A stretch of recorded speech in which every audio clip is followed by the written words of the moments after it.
Around 500 BC, in the most crowded square of Ephesus, a man is walking.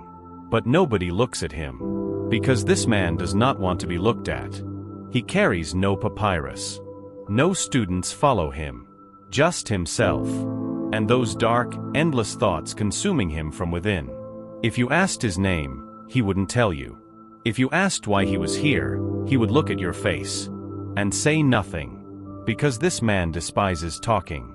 He despises people. He despises almost everything. And yet, he carries one of the sharpest minds in all of history. A mind that will slowly destroy him. This man's name was Heraclitus. And one day, without warning, he disappeared. He left the city. He left the temple. He left the people. He went up into the mountains. Alone. For years, he never came back down. Some thought he had gone mad. Some thought he was dead. Some thought he had become a god. But the truth was far stranger. And far darker. Heraclitus was born around 535 BC in Ephesus. A brilliant port city on the Aegean coast, just north of what is today Izmir. There was commerce. There was philosophy. There was power. And Heraclitus came from the most noble family in that city. When his father died, the title of kingship was passed down to him. But he refused it. He handed it to his brother. And that was the most understandable thing he would ever do in his life. Because everyone who tried to understand Heraclitus hit the same wall. The man wrote deliberately to be misunderstood. He said so himself. He constructed his sentences so precisely that two different people could read the same line and draw two completely opposite meanings from it. Aristotle gave him a nickname, the obscure. In the ancient world, that was not an insult. It was a warning. Approach this man carefully. You may lose yourself inside him. He was not obscure by accident. He was obscure by conviction. Heraclitus believed that most people were not ready for truth. Not because they lacked intelligence, but because they lacked the courage to be disturbed. Truth, for Heraclitus, was not something comfortable. It was not something that confirmed what you already believed. Truth was the thing that arrived and shattered everything you thought you knew. And most people, when they sensed that shatter coming, looked away. So he wrote in riddles. Not to be clever, but to ensure that only those willing to be broken could enter. So what did Heraclitus actually think? If you had to summarize it in one sentence, he said this: everything flows. But as simple as that sentence sounds, what it carries inside should disturb you. Because this is not merely saying life changes. This is saying something far more radical. Every single thing you trust right now, every single thing you hold on to, every single thing you say, this will never change about, is already changing. Right now. And you cannot feel it. Heraclitus used the river metaphor. You cannot step into the same river twice. The first time you hear it, you think, of course you can, the river is right there. But stop. When you step into the river a second time, the river has changed. And so have you. That water is no longer that water. That person is no longer that person. Nothing in this second moment is identical to the last. And this is why, for Heraclitus, change was not merely an observation. Change was the very nature of existence itself. But that was not the dangerous idea. The dangerous idea was this: if everything is in constant flux, and nothing is fixed, then the thing you call I is also not fixed. The person who woke up yesterday morning and the person who woke up this morning are not the same. A different human being inside the same body. And once you truly feel that, the question arrives: then who is sleeping? Who is waking? Heraclitus went even further. He said, people are asleep even when they think they are awake. Most people do not know what they are chasing, he said.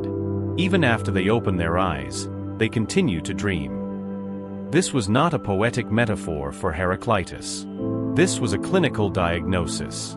He looked at the people around him, the merchants, the politicians, the priests, and what he saw was not a civilization. What he saw was a mass of sleepwalkers. Moving, building, arguing, praying, all without once asking the only question that mattered. Why? And this is where Heraclitus becomes genuinely terrifying. Because he did not just observe this sleep. He named it. He said the logos, the underlying rational order of the universe, speaks constantly. To everyone. Without pause. And yet people remain deaf to it. Not because the logos is silent. But because people are too busy being comfortable to listen. He wrote, although the logos is common to all, most people live as if they had their own private understanding. Think about what that means. The truth is available to everyone. The signal is always broadcasting. But most people have built such thick walls of habit, convention, and fear around themselves that the signal never gets through. And Heraclitus watched this. Every day. In the square. In the temple. In the faces of his own family. And something inside him began to break. What did he do with this rage? He wrote. Or rather, he carved. Heraclitus produced one of the most famous philosophical texts of the ancient world. He deposited it in the Temple of Artemis in Ephesus, one of the 7 wonders of the ancient world. Not to publish it. Not to teach it. He placed it there because he wanted it preserved. Because he had already accepted that no one around him would understand it. He was writing for people who did not yet exist. His contemporaries tried to read it. Most gave up. Socrates, one of the greatest minds ever produced by human civilization, reportedly read Heraclitus's work and said, "What I understood was brilliant. What I didn't understand probably was too. But it would take a Delian diver to get to the bottom of it." A Delian diver. A man trained to plunge into the deepest, darkest waters. Even Socrates was saying, "This text is an abyss. I touched the surface and what I found was extraordinary.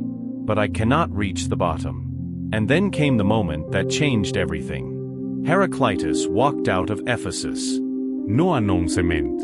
No farewell. He simply stopped appearing in the square one day. And then the next. And the next. And eventually, word spread. He had gone up into the mountains. Alone. What happened up there is where the accounts begin to fracture. Some ancient sources say he survived for years on plants and mountain roots. His body slowly deteriorating as his mind grew more ferocious. Others say something stranger. That in the mountains, Heraclitus began to sleep. Not the ordinary sleep of a tired man. Something deeper. Something longer. A sleep that, once it began, seemed to have no intention of ending. Now we need to stop here. Because there is a paradox at the center of this story that should arrest you completely. The philosopher of wakefulness fell asleep. The philosopher of change became unable to change. The man who preached motion became motionless. Was this a coincidence? Or did Heraclitus know? There is a version of this story, preserved in fragments, contested by scholars, that says Heraclitus did not simply fall ill. That he made a choice. That he looked at the world one final time, understood that no one was listening, and decided. The most honest response to a sleeping world is to close your eyes. Whether that is mythology or memory, no one can say with certainty. But it is the kind of ending that feels inevitable for a man like this. When illness finally came for him, Heraclitus refused physicians. He attempted to treat himself. According to ancient accounts, he covered his body in dung and mud.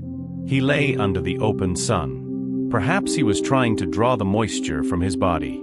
Perhaps he was following some internal logic that only made sense within his own philosophical framework. But whatever the reason, the treatment killed him. And here we must ask the uncomfortable question. Was this suicide? Was it negligence? Or was it the inevitable conclusion of a man who lived every single one of his philosophies to the absolute end? Because Heraclitus always said, opposites complete each other. Day completes night. Life completes death. Waking completes sleep. Perhaps for him, the most consistent ending was to be completed by the very thing he had spent his life analyzing. To be swallowed by the sleep he had spent his entire life warning others about. But here is the part of this story that should truly unsettle you. Why did Heraclitus go up to that mountain? Not because he was broken. Not because he had failed. But because people would not listen. Because they did not want to understand. And so he made a decision that very few people in history have had the courage to make. To stop performing for an audience that refuses to see. Now I want to ask you something directly. Have you ever experienced this? You saw something clearly. You understood something with absolute certainty.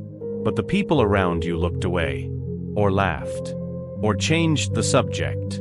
And slowly, you stopped saying it. You stopped trying. Maybe you gave up entirely. What Heraclitus did was exactly this. But he did not experience it as defeat. He experienced it as the highest possible philosophical position. To continue explaining to those who refuse to understand is to become complicit in their blindness. Think about what that means in your own life. How much of your energy right now is spent trying to be understood by people who have already decided not to understand you? How many of your words are going into ears that are not listening? How many of your ideas are being offered to minds that are already closed? Heraclitus answered this question by going up a mountain. You do not need to go up a mountain. But you may need to stop throwing your most valuable thoughts into the void. Less than 130 fragments of Heraclitus's work survived. Broken sentences carved into stone and preserved through centuries of copying, miscopying, and interpretation. No complete book. No school. No institución. Just those dark, sharp, deeply unsettling sentences. But here is the extraordinary thing. Those fragments have outlasted every single institution of the ancient world. The Temple of Artemis, one of the 7 wonders, is rubble. The Roman Empire that dismissed men like Heraclitus is dust. The crowds that ignored him in that Ephesian square are less than forgotten. And Heraclitus is still speaking, 2,500 years later. Still disturbing people. Still arriving into lives at exactly the moment when everything the person thought was fixed begins to move. Perhaps that is the final lesson. You do not need to be understood right now. You do not need the approval of the room you are standing in. You do not need the crowd to turn toward you. You only need to be true. And the things that are true. The rivers change, the cities fall, the empires dissolve.